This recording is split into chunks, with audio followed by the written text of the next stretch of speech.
ঢাকা দক্ষিণ সিটি কর্পোরেশনের মেয়র পদে বিএনপি নেতা ইশরাক হোসেনকে শপথ পড়ানোর উদ্যোগ নেওয়ার জন্য আজ বুধবার 10টা পর্যন্ত সময় বেঁধে দিয়েছিলেন আন্দোলনকারীরা। তারা কিন্তু বলেছিলেন এই আজ সকাল 10টার মধ্যে যদি ইশরাককে মেয়র পদে শপথ গ্রহণ না করানো হয় তাহলে তারা কিন্তু পুরো ঢাকা অচল করে দেবেন।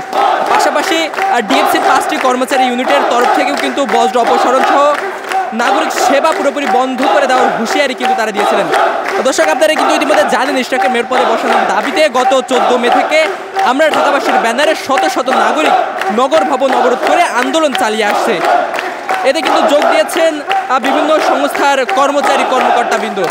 দর্শক, এই মুহূর্তে দেখতে পাচ্ছেন আজও কিন্তু এই ইশরাকের মেয়র পদে অধিষ্ঠ করার দাবিতে এই নগর ভবন কিন্তু অবরোধ করে রেখেছেন ইশরাক সমর্থকরা। দর্শক, আমরা এখানে উপস্থিত মানুষের সাথে কথা বলবো এবং জানার চেষ্টা করবো আসলে তারা কেন এসেছেন। আমরা চাচ্ছি আমাদের বর্তমানে নগর ভবন একজন জনপ্রতিনিধি মেয়র লাগে। মেয়র রাস্তা আমাদের সবসময় সমর্থন হবে, এটা আমাদের কাম্য। আমরা নতুন মেয়র চাই, ঢাকার প্রাণ প্রিয় ইশরাককে আমরা মেয়র হিসেবে দেখতে চাই। আমাদের সব কাজ কাম ঠিক হয়ে যাবে, আমরা যেটা আশাবাদী সেটা পূর্ণ হবে। আমাদের আশা, আমাদের সব আশা তাড়াতাড়ি পূর্ণ হবে। একটু কথা বলে আসলে কি চাচ্ছেন আপনারা?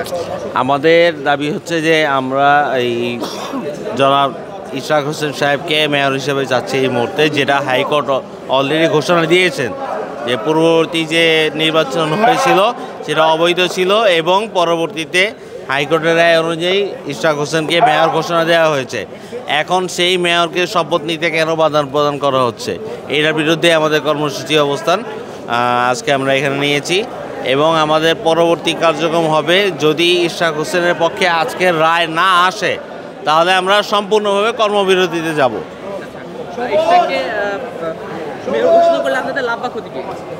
লাভ হচ্ছে আমরা এখন দেখতে পাচ্ছি যে পুরা নগরের মধ্যে নগরবাসীরা তাদের সেবা থেকে ব্যাহত হচ্ছে।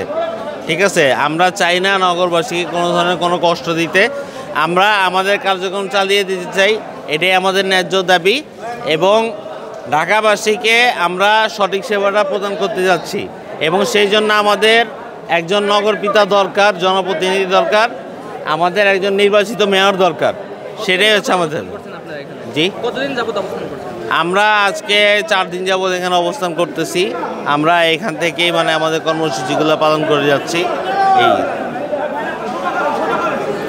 দর্শক, যেমনটি দেখতে পাচ্ছেন ইশরাক হোসেনকে মেয়র পদে অধিষ্ঠ করার দাবিতে 4 দিন যাবত কিন্তু এই সকল নেতাকর্মীরা এখানে অবস্থান করছেন এবং তারা কিন্তু চাচ্ছেন যে ইশরাক হোসেনকে খুব যত দ্রুত সম্ভব মেয়র পদে অধিষ্ঠ করা হোক। দর্শক, আমরা আরেকটু কথা বলার চেষ্টা করবো এখানে উপস্থিত সাধারণ মানুষের সাথে। কি চাচ্ছেন?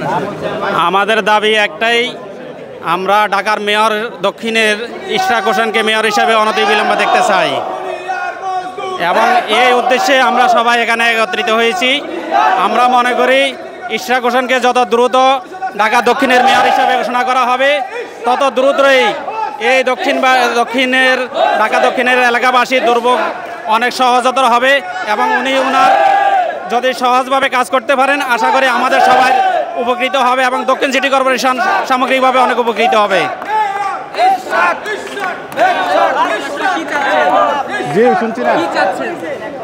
ইশরাককে চাচ্ছে, ইশরাককে আমরা মেয়র হিসাবে চাচ্ছি। ইশরাক আমরা ক্ষতি কোনো লাভ নাই, আমাদের ইশরাককে চাই। আমার কথা হয়েছে যে ইশরাক একজন ভালো মানুষ, তাই তার বাপে 4বার মেয়র ছিল, এমপি ছিল। তা আমি মনে করি যে তার মতো লোক যদি এখানে মেয়র হয়ে আসে তাহলে আমার জন্য ভালো এবং দেশের জন্যও ভালো।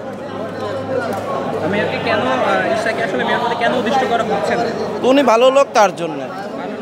জি,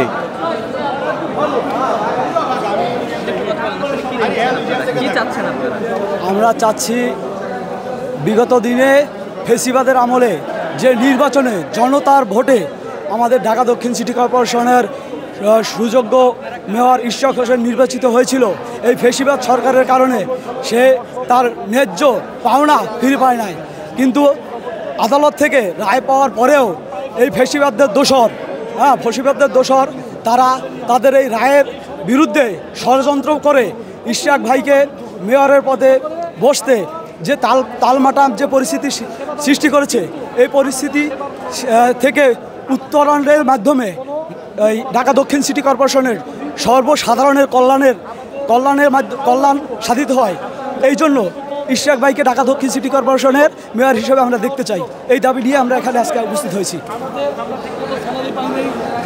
দর্শক, যেমনটি দেখছেন, আইনগত জটিলতা সৃষ্টি না করে দ্রুত জনতার মেয়র ইঞ্জিনিয়ার ইশরাক হোসেনকে মেয়র হিসেবে অধিষ্ঠিত করার দাবিতে এই সকল নেতাকর্মীরা কিন্তু আজ ৭৪ দিনের মতো তারা কিন্তু এই নগর ভবনের সামনে কিন্তু অবস্থান করছেন।